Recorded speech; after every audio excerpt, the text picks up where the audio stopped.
Bonjour à tous, nous sommes le lundi 23 mars 2026, il est 11h09, vidéo pour le lundi 30 mars 2026. Aujourd'hui c'est le Grand Prix Moto de Malaisie 2001, l'avant-dernier Grand Prix Moto au championnat de l'année 2001. Il a eu lieu du vendredi 19 octobre 2001 au dimanche 21 octobre 2001 et c'est le 624e Grand Prix Auto au championnat depuis 1949. Voilà, donc comme je vous disais, nous n'avons qu'un seul nouveau pilote pour les Grands Prix Moto de cette semaine, respectivement en catégorie 500 pour ce qui est de ce Grand Prix, le Grand Prix Moto de Malaisie 2001, et mercredi avec le Grand Prix Moto de Rio de Janeiro 2001, ça sera en catégorie 250.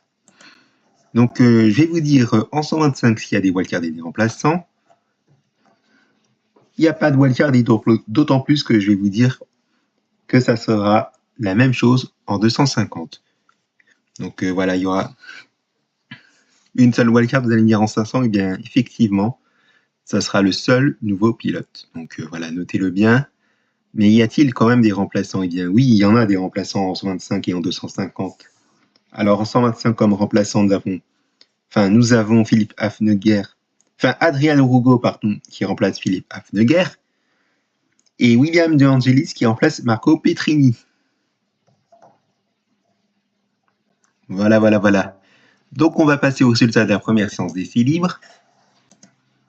Avec la position de Dani Pedrosa, bien évidemment. Pour cette première séance d'essai libre, il est 16e, à 4 secondes de 290 millième du temps, et avec l'écart entre le deuxième et le troisième, c'est assez énorme. 1 seconde 367 millième si j'ai envie de dire, d'écart. Et vous voyez que les deux derniers sont quand même classés malgré le fait qu'ils soient respectivement à 18 secondes 665 millième du meilleur temps et 25 secondes 916 millième du temps. Ce sont les deux Italiens, Stefano Perugini et Simone Sana. Voilà, je vous laisse regarder les résultats en faisant pause et vous voyez que les chronos sont au-delà des 2030 puisque la piste a été certes sèche mais sans doute un peu mouillée, il me semble. Donc affaire à suivre, mais bon, malgré mon blabla, je vous laisse regarder les résultats en faisant pause.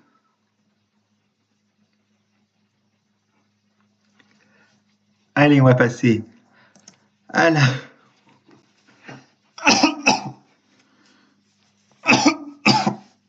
Excusez-moi. À la première séance de qualification, voilà.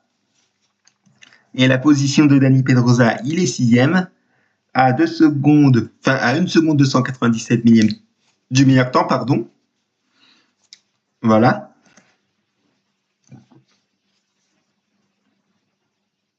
On passe à la deuxième séance d'essai libre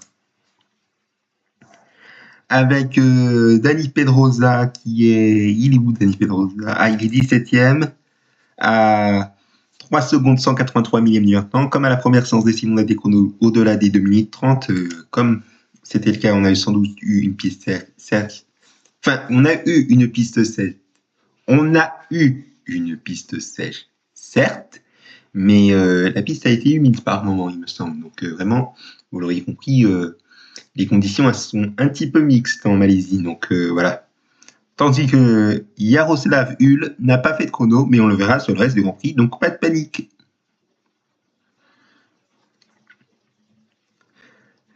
Voilà, donc on va passer à la deuxième séance de qualification libre. Dani Pedrosa, 3e.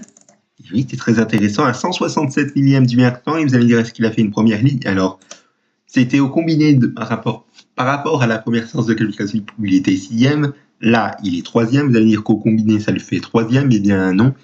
Ça le fait 4e sur la ligne. Donc, il n'était pas loin d'être sur la première ligne pour la première fois de sa carrière. Mais bon, si je fais une erreur de ce que je dis, si les temps combinés sont également comptés aux séances d'essai libre, ça vous me direz ça dans les commentaires parce que le règlement d'avant, c'est-à-dire le règlement de 98 jusqu'à 2001, voire un peu au-delà, est inconnu pour moi, voilà, je vous prie d'en excuser, mais bon, c'est pas très grave, je vous laisse regarder les résultats, on se repose évidemment.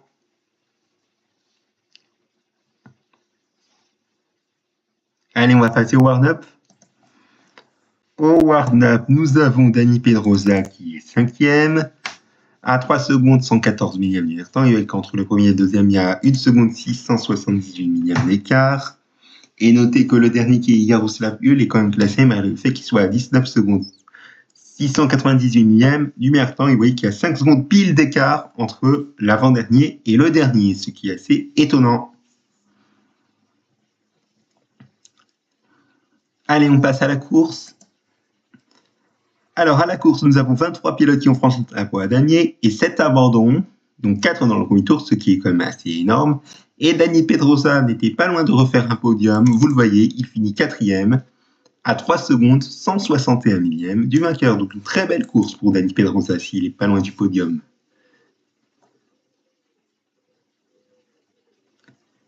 Voilà, je vais vous montrer le détail des abandons. Je pouvais aller tout en bas, mais je vais pas censurer la vidéo. Donc, voilà, je vais vous montrer juste comme ça. Et vous voyez que les 4 abandons dans le premier tour sont liés à un accrochage, mis à part Pablo Nieto qui a chuté tout seul, ce qui est vraiment dommage.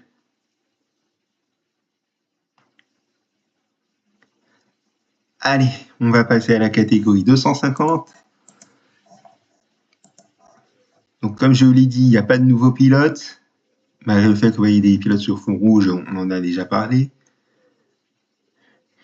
Et puis, ben voilà, on en a parlé. Comme vous voyez ici, c'est pas sur fond rouge, c'est sur fond légèrement rouge, si je veux dire. Donc, voilà, un truc comme ça. Il n'y a pas de wildcard, comme je vous l'ai dit, mais il y a des remplaçants. Diego Dioguvat qui remplace Klaus Noll, Bliss Costa qui remplace Julien Allemand, Sean Geromini qui remplace Diego Dioguvat, et c'est tout. Voilà. Je n'ai rien oublié, donc on va passer aux résultats de la première séance d'essai libre et la position de Randy de Pugnet. Il est 2e pour cette première séance d'essai, ce qui est très intéressant, à 4 secondes. Enfin, 475 millièmes du meilleur temps. Décidément, je n'arrête pas de me tromper aujourd'hui. Voilà, on va passer à la première séance de qualification libre. Nous n'avons pas dans le classement Jérôme Nimi, pour pas grand-chose, malheureusement c'est dommage. Et quant à Randy Depunier, il est de nouveau 2e, à 657 millièmes du temps. Oui, c'est ça, voilà.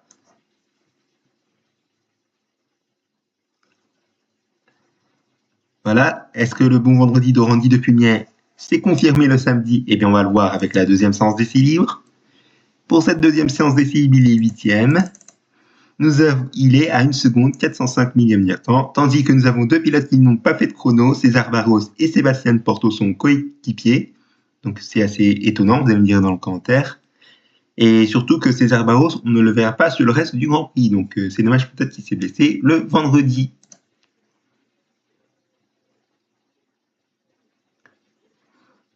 Voilà, on va passer à la deuxième séance de qualification libre. Randy Depunier est 9e. Il a 1 seconde 729 millièmes du meilleur temps. Enfin, à 1 seconde 769 millièmes du temps, pardon, décidément. Et Stuart Ewart, pas dans le classement. Et pour pas grand-chose, et malheureusement, on ne le verra pas pour la course. C'est assez curieux qu'on voit des pilotes quand même qui sont classés à la première séance de qualification libre, certes, mais qui ne le sont pas à la deuxième séance de qualification libre et qui ne sont pas présents pour la course. Franchement, c'est assez bizarre. Donc, je ne sais pas pourquoi. Tandis que César Barros n'a toujours pas fait de chrono, comme je vous l'ai dit, qu'on ne le verra pas sur le reste du Grand Prix. Et Sébastien Porto, toujours pas de chrono non plus, mais on le verra étrangement pour le dimanche. Donc, je ne sais pas si le team du Brésilien et de l'Argentin, qui est Dark Dog Yamaha Kurz, ont eu des problèmes techniques sur leur moto. Ça, je ne sais pas. Mais bon, c'est une affaire à suivre que je vais faire des petites recherches, bien évidemment, tout à l'heure.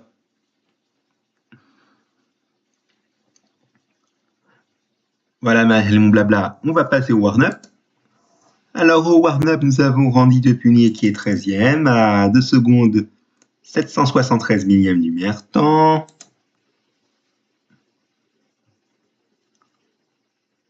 On passe à la course. Nous avons 23 pilotes qui ont franchi le drapeau à damier et 5 abandons. Et Randy Depunier finit 12e à 1 minute 689 millièmes du vainqueur. Et vous voyez que on a un total de chrono tout rond pour Sylvain Guintoli. Vous voyez, 44 minutes et 19 secondes pile, ce qui est assez énorme. Mais bon, ça n'a pas trop d'importance. Je vous laisse regarder les résultats, évidemment, en faisant pause. Voilà, et une dernière chose, vous l'avez vu que Sean Jeromini, il a un tour de retard. S'il n'avait pas un tour de retard, vous voyez son total de temps, 43 minutes 32 secondes, 837 millièmes. Ça aurait pu finir deuxième s'il n'avait pas un tour de retard. Eh bien, effectivement, c'est un peu pouillon, mais c'est comme ça. Mais bon, je vous laisse regarder le détail des abandons en faisant pause, évidemment.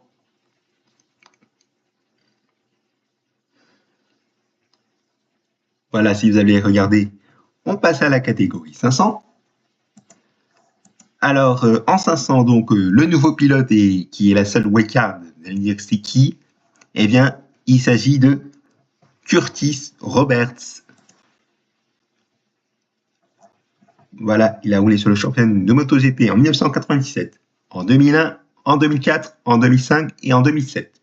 Il n'a pas roulé de 1998 à l'an 2000, en 2002-2003, mais également en 2006. Et vous voyez que ces résultats, c'est un peu la cata. Que hors des points et que des abandons, vous voyez, sur sa présence en Superbike sur la seconde partie en 2006. Vraiment un désastre et un abandon, un double abandon, vous l'avez pris sur les deux courses, ce qui est assez dommage, mis à part l'Allemagne où la France une fois d'avis sur l'une des deux courses. Mais bon, ça n'a pas trop d'importance, le Superbike.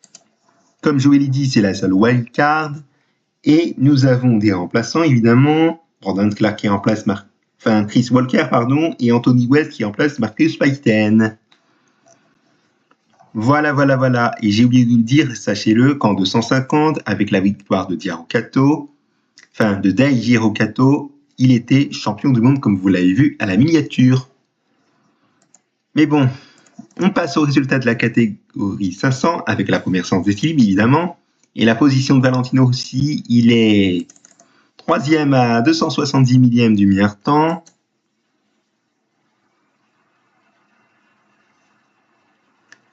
Voilà, on va passer à la première séance de qualification libre. Valentino Rossi qui est 4e à un peu plus d'une seconde du meilleur temps, 1 seconde et 8 millièmes. Tandis que Curtis Roberts, eh bien, pas de chrono, mais on verra sur le reste du Grand Prix pour autant.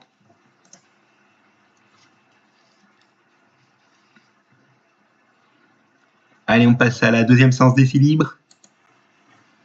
Avec Valentino Rossi deuxième. Deuxième à 610 millièmes du meilleur temps. Et le dernier, vous voyez, qui est Barry Veneman, 2 tours, ce qui est peu. Et son chrono, quand même, a un petit point d'interrogation. Le fait qu'il soit quand même classé, vous le voyez, il est à 1 minute 859 millièmes du meilleur temps. Voilà, on va passer à la deuxième séance de qualification libre. Avec Valentino Rossi qui est fait le meilleur temps, vous le voyez, en 2 minutes 5 secondes, 712 millièmes.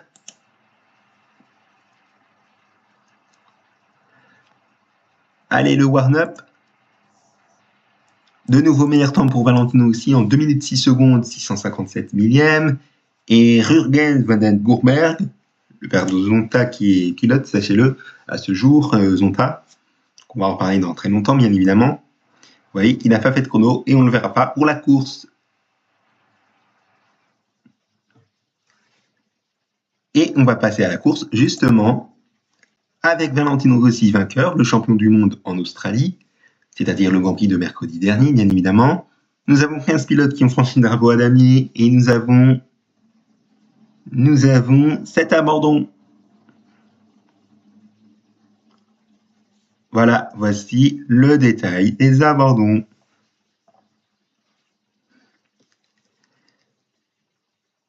Et c'est la fin de cette archive de MotoGP numéro 61, vous l'auriez compris. Merci à vous de l'avoir suivi. On se donne rendez-vous mercredi pour le Grand Prix Auto de Rio de Janeiro et le bilan du championnat de l'année 2001. Merci pour votre attention. Excellente journée à tous sur ma chaîne YouTube.